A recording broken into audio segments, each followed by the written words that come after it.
Hello and welcome to episode 64 of Bodied, the Cloud9 Fancast. Tonight we shall discuss CSGO's big payday, Rocket League's Christmas miracle, and all the excitement that went down at the 2017 NA LCS Scouting Grounds. I'm your host Havocpuss, and today I'm joined by... Trey, also known as Rycool. Did you miss me? It's Pie Magic Man. I always miss you, Pie. Oh my god. Right to my heart. That's where you went. Pie Magic Man is the best guy. He is the glue that holds this show together. Oh, is that because like my name's all horses now? That's ooh. That's Oh, was that dark. offensive? Did I offend the horse viewers? Oh, Jesus. I think we should get moving to other esports. I will not be silenced. Okay. Anti-horse rhetoric aside, let's get into it. It's even funnier. Are you okay? It's one of those things where it gets funnier as you think about it. And as someone who's like a huge fan of absurdist humor, that was probably one of the best jokes that I've made, at least situationally, in a while. So I'd really appreciate it. Oh, Okay. I thought you were about to say huge fan of glue, and that was just gonna be the best. I don't have a problem. It is the glue company that has a problem for making such potent glue for me to huff. So, No, I think we're getting a little off topic. okay. here. Yeah, off topic. Let's move on. So, CSGO, they participated in the CyberPower Extreme Series Winter Invitational, and they won the whole thing, but really they were pretty much expected to. They had some competition like the disbanded CLG, Splice was there, Ghost Gaming, Gale Force, but really the only big competition was the now disbanded CLG squad, and they beat everyone 2-0 in pretty decent fashion. I don't think they really had any super huge troubles at any point in the tournament, and they came home with a prize money of $14,000. So I don't know how much we can really talk about it since it's just like an online tournament or whatever, and it's against other NA teams, and C9 is clearly the best NA team. But what are your thoughts on it, Trey? My thoughts, okay, personally, as much as people are going to meme about it, I think even though you're going to, like, let's be honest, like a B tier, even a C tier tournament, like, it's still good to see that they are still dominant against these lower teams. I agree. Anything, you could take that away from it. However, it was fun seeing CLG being renamed to Unemployed for Christmas. Yeah, and they had like the little peppy Santa Claus icon. Yeah, I agree. I think anytime that they can win a tournament, big or small, I think it's great. It's great for their confidence, and it is also great for just showing their skill, and they're truly skilled. I'm not sure what else we can really talk about CSGO, unless you have other thoughts. No, I think that's it. Okay, great. Rocket League happened. They participated in the E-League Cup, and so I was watching this cup, and I was a bit annoyed just in kind of how they've been playing and how they've been playing since the World Cup, and they haven't been looking like their dominant selves. And I'm not sure if it's because us as fans have put them on a super high pedestal, and they are struggling to always meet these high expectations that they kind of set for themselves. Maybe the game has changed in a way that I just don't know about since it's Rocket League, and I don't know that much about Rocket League. I don't play Rocket League, but I can tell you the game hasn't changed. Okay, thank you. They are still cars hitting soccer balls into goals. And I think that's just at the core, the game is still sound fundamentally. But I've just had a problem with how they've been playing. And I know Squishy has taken to Twitter to talk about everyone kind of dogging them, but watching their play, I think we do have to kind of criticize them a bit. On defense, they're really struggling, and they're letting in some easy goals. And on offense, they're just having a really hard time penetrating the enemy defense and actually getting some scores in. And I'm wondering what you guys think about the results of the E-League Cup. They did finish top 4, which is a very good feat, especially with how their group stage went. But I'm not sure how much we should commend them considering their play and how they've kind of been playing as of late. And I want to get your thoughts on it. So, personally, my thoughts here are just the whole idea that they are such a high-level team that people expect more out of them, even though they're going top 3, top 4 at pretty much every tournament they go to. I think what everybody's looking for from this team is really just consistency, which we haven't had for a while. The thing is, all of the games that we really lost, all the series at least, other than Gale Force, because that series we messed up. Yeah, we got crushed. But PSG and Mocket, we both had reasonable chances to win in both those series, and it was just simple mistakes that ended up getting us. So I think, especially with it being such a young team, I don't think the amount of criticism they're getting is like unjustified. I just think that you got to give it some time and let them have their lows so they can hit their highs again. Okay, that makes perfect sense. I think consistency was certainly that was the phrase that I was kind of searching for, and I agree that I think that they just need to find consistency.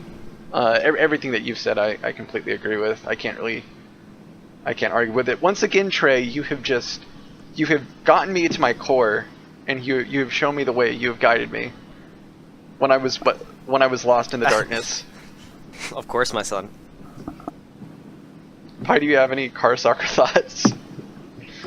Well, I mean, it's hard to. Trey makes it really hard to follow up because we're on the same wavelength here. I'm assuming that's the word I'm gonna use. But that's really it. You can't. It's also hard to expect a team to be dominant forever.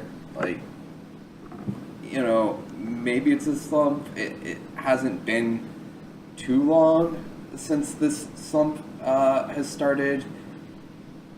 They still got third, fourth. I'd like to give it a little bit of time before I start pointing any fingers. Yeah, and that's another big thing is that, you know, getting top 3, top 4 in tournaments fairly regularly is still a pretty good accomplishment, especially given a lot of the talent. I mean, watching how PSG has played lately and seeing, you know, teams like Gale Force play, you're up against some pretty stiff competition, and you know, there's no shame in finishing in top 4 against some really tough opponents. I guess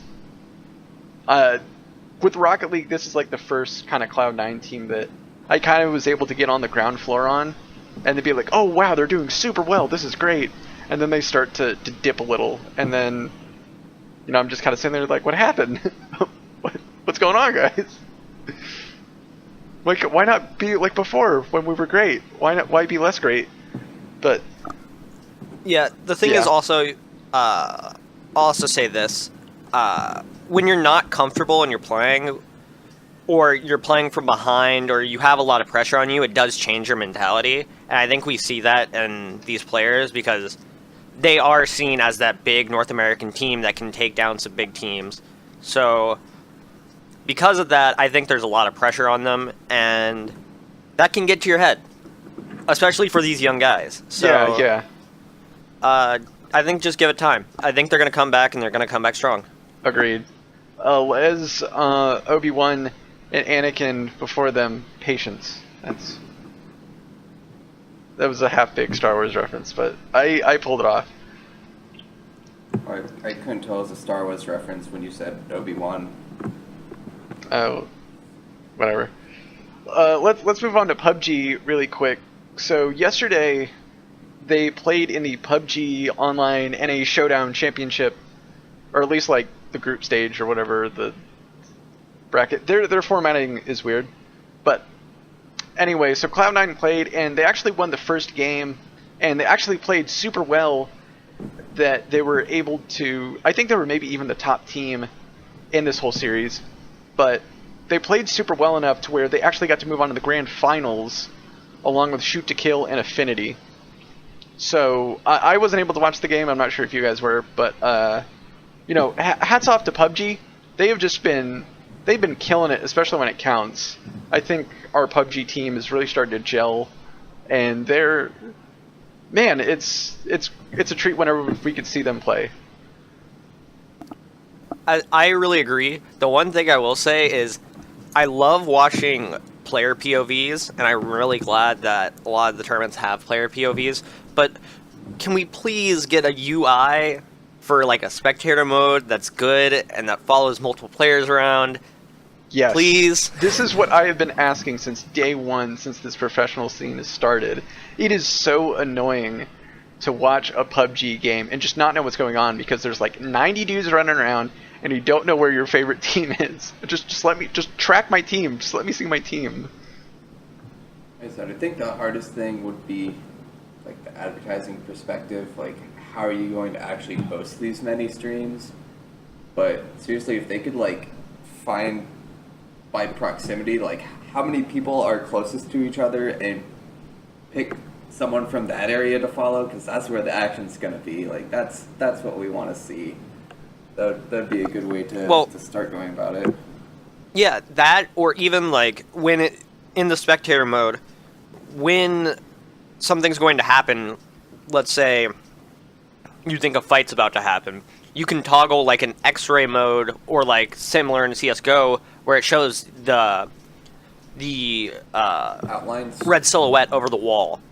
So you at least know where the other person's coming from that perspective, and you kind of understand what's could play out.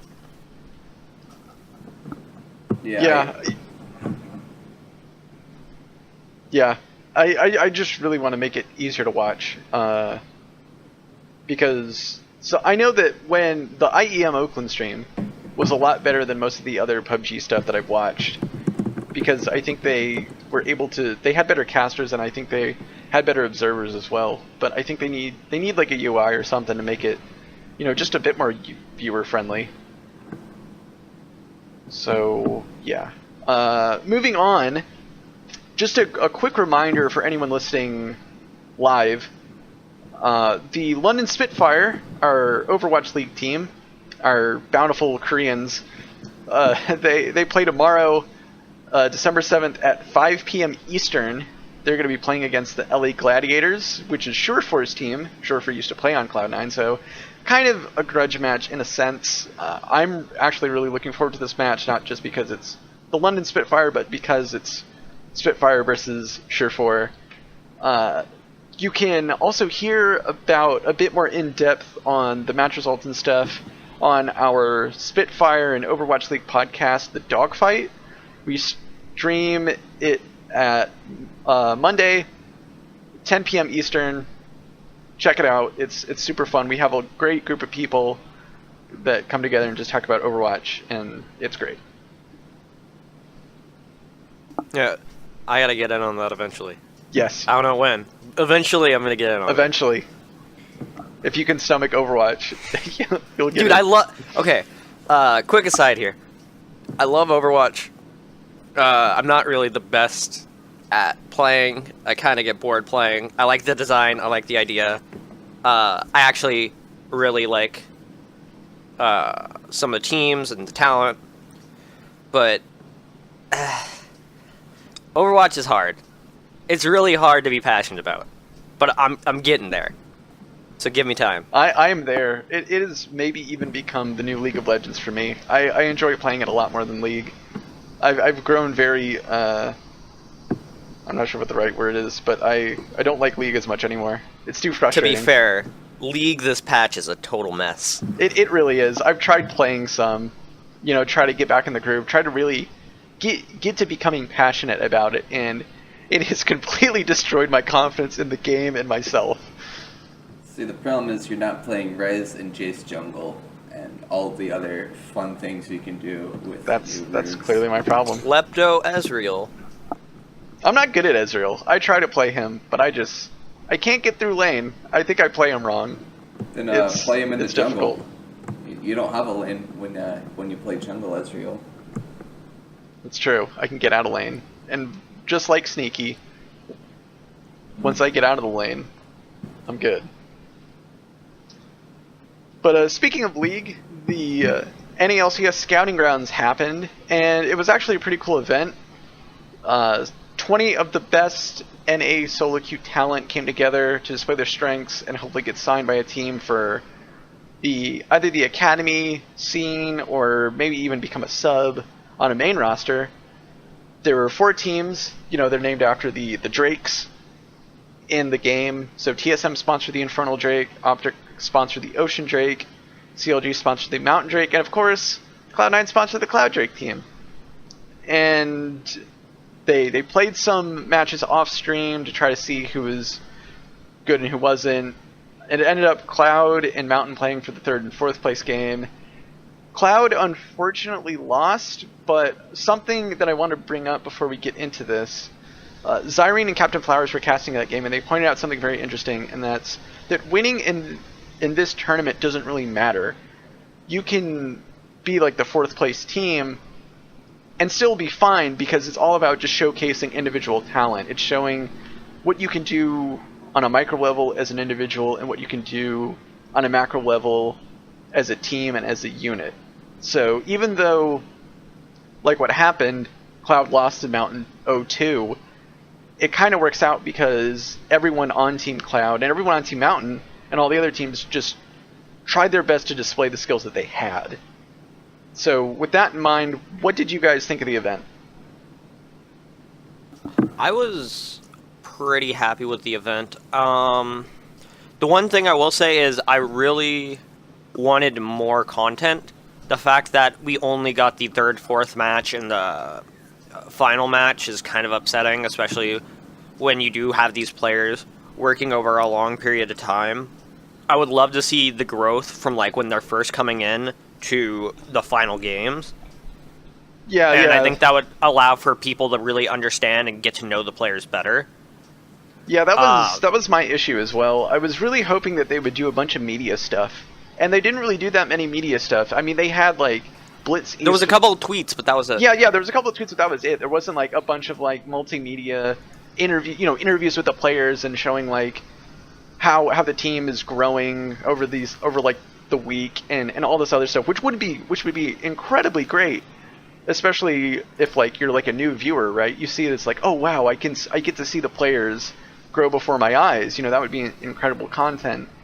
But we didn't really get that, and we could only really watch like VODs that weren't being casted, and then watch like just these a small amount of games, and I think that really hurt me just as like a viewer. I was really kind of upset that I didn't get to watch as much stuff as I potentially could be.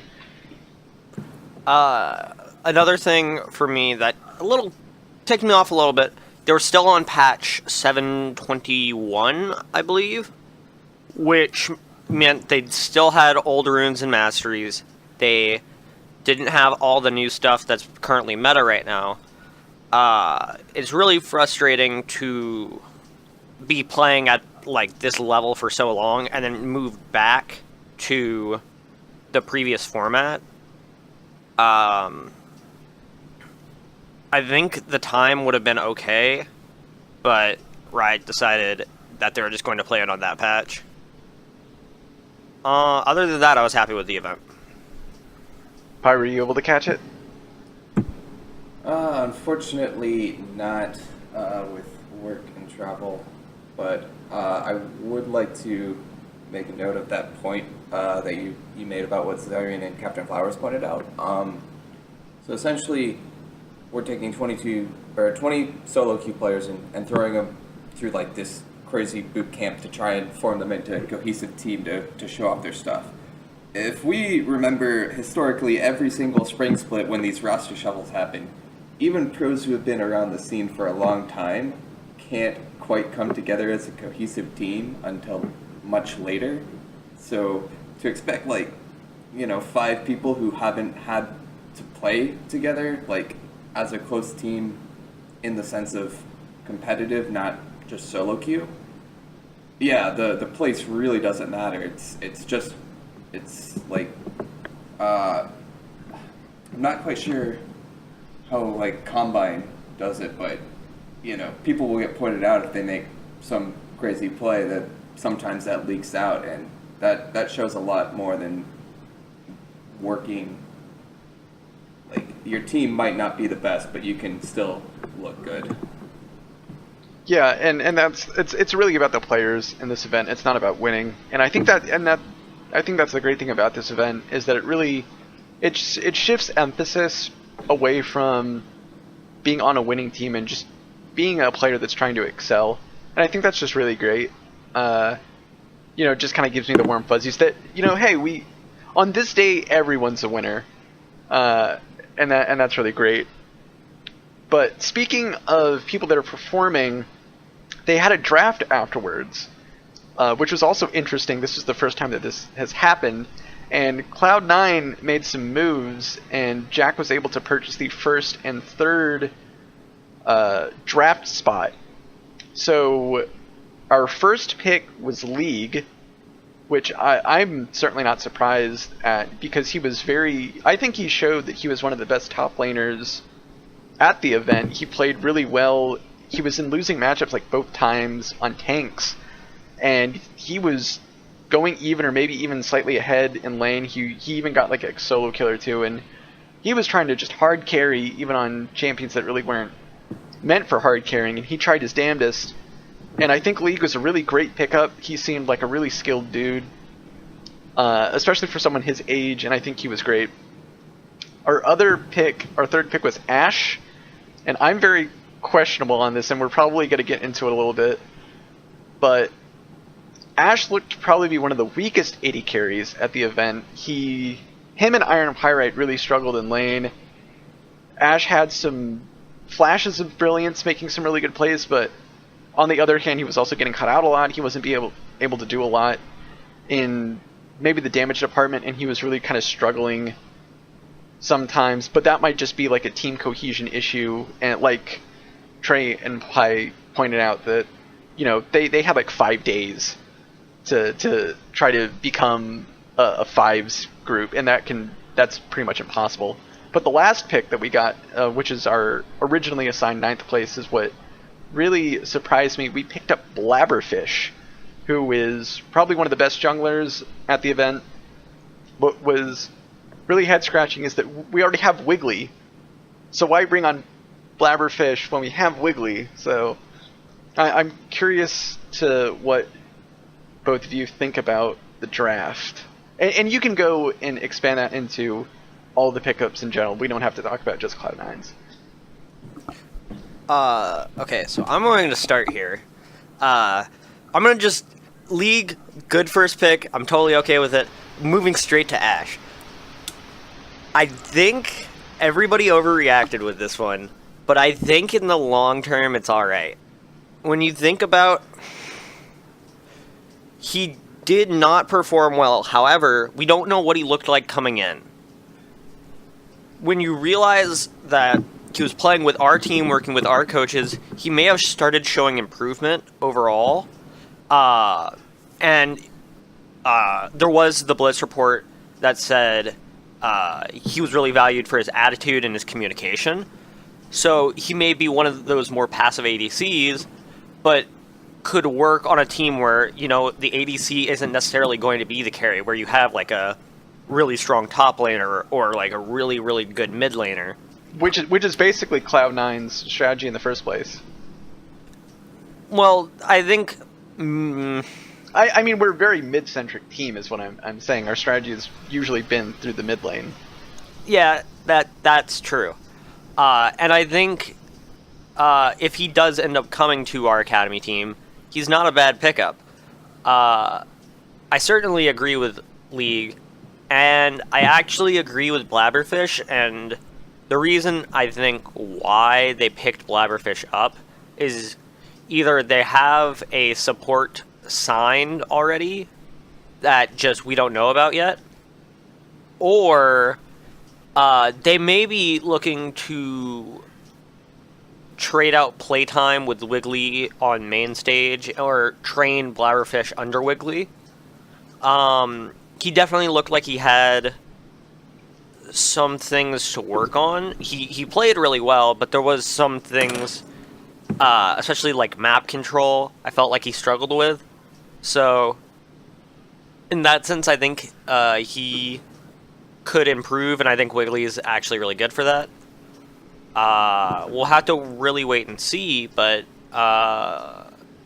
from the Cloud9 perspective, I think it was a good call for these picks.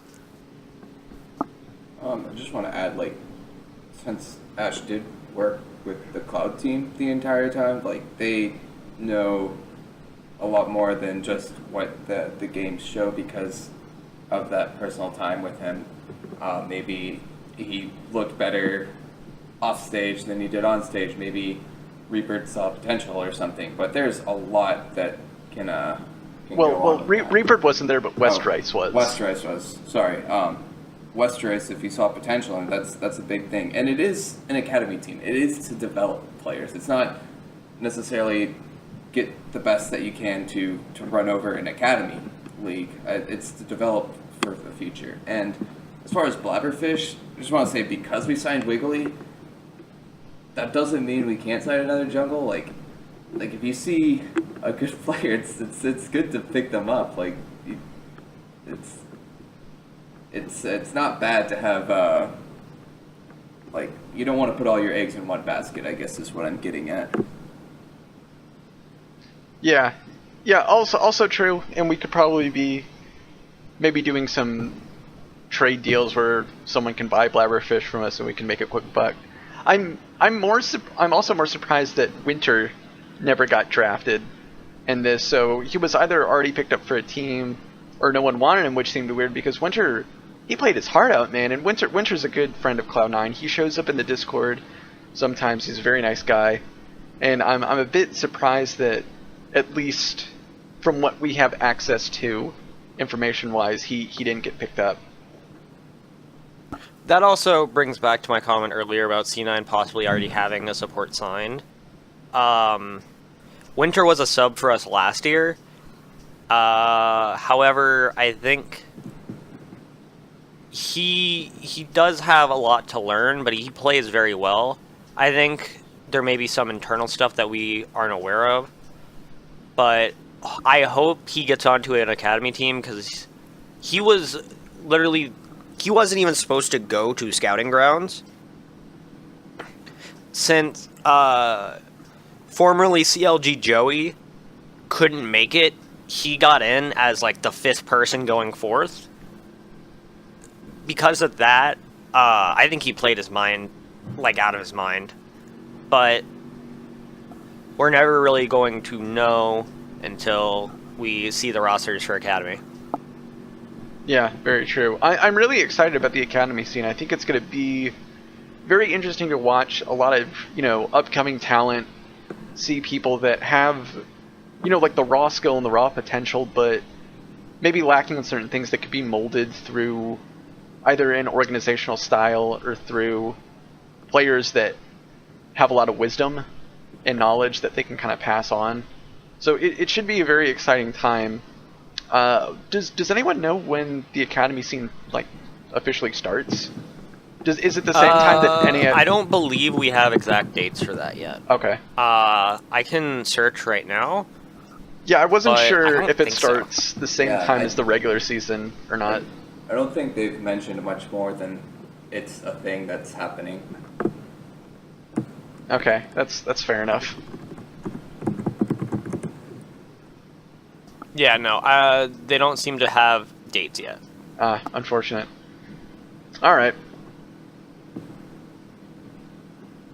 Well, I think we've exhausted that topic, so I want to move on and talk about one more thing. And it's a very interesting topic, and I want to kind of throw it out there. So I also want to say I did write something about this and post it on the Cloud9 sub a little over a week ago, but what prompted me to post this discussion for the show on Cloud9 expanding to becoming a global brand is I believe it's Cloud9's social media manager Bertillo or one of the social media managers, he tweeted out this tweet saying that a Brazilian Paladins team was going to a world championship but didn't have an org to back them, and he was trying to see if anyone could help them out. And this got me around to thinking about what I wrote, and Cloud9 kind of expanding to a global brand. And I think it's something that Cloud9 should really consider and really try to start getting into, because looking at what we've done with Overwatch League, we've kind of passed a point where we're no longer just a North American organization. We've become a sort of an international organization. And when you also look at markets like China and Brazil, who have large, passionate followings of fans, a lot of growth, and they have a lot of stuff that either not a lot of people are touching or what, but they're big scenes with a lot of wealth to be tapped. And I think that Cloud9 should go into that. What do you two think? I do think that there are scenes that are ripe for the picking for C9. However, I think Jack is looking into those, and you gotta think that he is looking for ways to expand the brand. There's no way that he's just sitting behind the scenes being like content. I guarantee you he's working to the same reason like we got the London Overwatch spot. We're doing what we can to figure it out, and we're really taking it one step at a time. We have already one of the biggest esports brands, I feel, across all platforms. So it's just continuing that trend and keeping a positive note. Other than that, as much as I would like to see some other C9 teams, I do think that for an organization, we have a literal metric ton of teams, because there are so many games that we're actually in or a part of that we don't really necessarily have the resources to properly invest the time in to expand at this current moment, at least. Yeah, that's true. I mean, we literally blew like 25 million on an Overwatch League team, and then another 10 million on an NALCS spot. So maybe a little bit strapped for cash. But I think, because looking at it from Cloud9's perspective, they've gotten a bunch of investors coming in, and I think with having their place firmly in Overwatch and League of Legends now, as well as becoming a pretty strong teams in some other scenes, like, you know, PUBG is a growing scene. We're doing pretty well in that. Rocket League, you know, Vainglory is a small scene, but I think one that is necessary considering the mobile market is sizable enough that it deems you have a presence in it. And, you know, in CSGO, of course. And we're doing well enough that, and we're growing enough that eventually more and more investment will come. And I really just want us to get back into Dota. That's been a white whale of ours, because we've gone into it, but it's never been like a stable footing. It's always been, we'll get into it and then the team will fall apart. You know, to have something like a Chinese Dota squad or a Brazilian Dota squad, someone that's just really good in their region and can be stable enough to be a lasting part of the brand would be really great. I just want to see the org do well and grow bigger. I want it to be the biggest thing in the world. I believe in it. I got just some points. Well, Dota 2, I think we're talking about growing to a global brand. We've had 4 different Dota 2 rosters from 4 different teams. It's a lot harder than just capture the market. For some reason, this Dota 2 thing hasn't been working out. As far as like getting into China, like how do you do that when there's like big names like EDG, RNG, or Royal, LDG, or Well, they could do a Like- similar thing like they did with Kongu Pantera, where they just kind of merged the brands together. But And look at just that. do, like, a look merger what thing. happened with Kongdu and Spitfire. Before Overwatch League even started, the roster started to fall apart. Like, I think that this Overwatch League thing is going to be a big experiment because so far the other foreign teams that Cloud9 have tried haven't worked out. Even the Overwatch League team has been kind of shaky and we haven't even seen them. So I'd really like to see how this plays out, if it's even a feasible thing for Cloud9 to do. Fair enough. What I will say about not only the Dota, but also the Overwatch thing is, I have 3 words for you. Trust the process. You really like that phrase. You use that phrase like a lot. Dude, it's a good phrase. I mean, it is a good phrase. I mean, I'm trying to trust the process as much as I can. I'm just wanting the process to reward me for my faith. The faithful shall be rewarded. Okay, you got your lucky break as a Bama fan already. I don't think you're going to get any more from the process. Are you saying that I'm pushing it? Is that what you're saying? You're lucky your team got in. Can't even get into their conference championship and they still get through. It's probably just a consolation prize for the fact that we're probably going to be electing Roy Moore as our senator. So, Alright, this is getting spicy on the podcast. look, he's a garbage person, and I don't care who knows it. Bodied, the Alabama Politics Fancast. Well, I think Alright, with that, I think we should close out. We're getting off the rails again. do we want to do predictions for All Stars? I'm sure. Who do you think is going to win All Stars? Okay, how about this? Other than Korea does not count because predictions wise, it's gonna be Korea. If you aren't going Korea, who are you choosing number 2? I'm gonna start with you, Havoc. That's a good question. Can I look at the rosters for a minute? I don't know who all is on what team. Yeah. Do you need a link? I can go to it. Just give me a minute. Okay. Pi, do you know anything about the rosters, or do you need some time to? Well, I think the only thing that's important is how many other rosters have Mike, don't call me Mike, rookie of the split, young. Like, that's not even a question. We all know who's got that and who's gonna come out on top. As much as I agree about Mike, don't call me Mike, rookie of the split, young.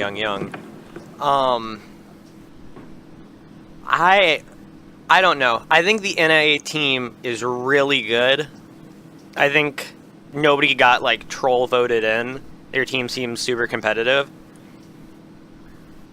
If somehow they don't get stomped by, like, the LPL or LCK, I think they stand a really good chance of winning. I think the EU roster is pretty good too. I mean, they have Reckless, they have Power of Evil, they have Ignar. So they have So as lol. Yeah, so as lol. Yeah, they do have so as lol. I think the EU roster is pretty solid. I'm not sure what to think about like some of the smaller regions, like Brazil or GPL, for example. I think they may be able to take games off, but I don't think we'll see much other than that. Yeah, I think... I don't know. I want to say NA wins just because I need to rep my region. I have a feeling that EU might come out in second place because they have a pretty competitive roster themselves. But I'm not sure how to feel about All-Stars just as an event because it's... They've taken all the goofy stuff out, so they made it just like a regular competition, and Plus 1v1. plus it's a reduced 1v1. It's not everyone's playing in it. It's only like a couple people from each team, which doesn't make it as fun either, I feel. I'll agree to that. would like to point out on the facet of other regions that BRTT is going to be there for Brazil, but fortunately we have Sneaky. As we all know, BRTT is greater than Double Lift. And is Sneaky greater than BRTT? Well, he's greater than Double Lift, so shots fired. Pew, pew, pew, pew, pew. I will say BRTT has some really sick tattoos. I think on his forearms he has the Draven axes, and on his neck he has like Twitch, like shooting stuff. You know he has a fashion brand, right? He has a fashion brand? Yeah. No. No, that's real. He does. That's amazing. What is he? What are some of his clothing lines? Does he have like jeans? Like what does he do? He's got like hats and hoodies and shirts and stuff. I'll post it up. Yeah, give me a link. I want to see these sick threads.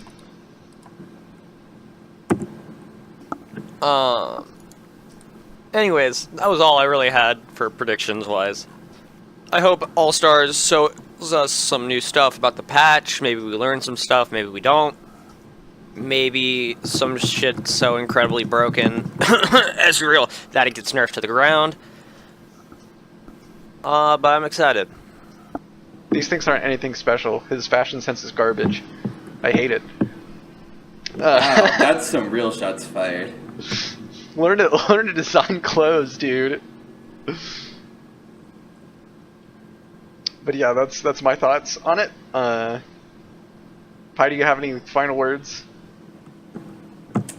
No, I'm just still shook from your hate on BRTT. Well, you know, if he gets a decent hat in, then we can talk. But until then, my point still stands. But I think that's going to do it for tonight. Thank you for listening to a very scatterbrained episode 64 of Bodied, a Cloud9 Fancast. Feel free to tweet questions and feedback to @C9Bodied or email us at bodiedfancast@gmail.com. We'll answer questions on the next podcast if we can, or we'll get to you if you catch us on Twitter, which I'm pretty much on there all the time. Thank you for listening, and we will hopefully see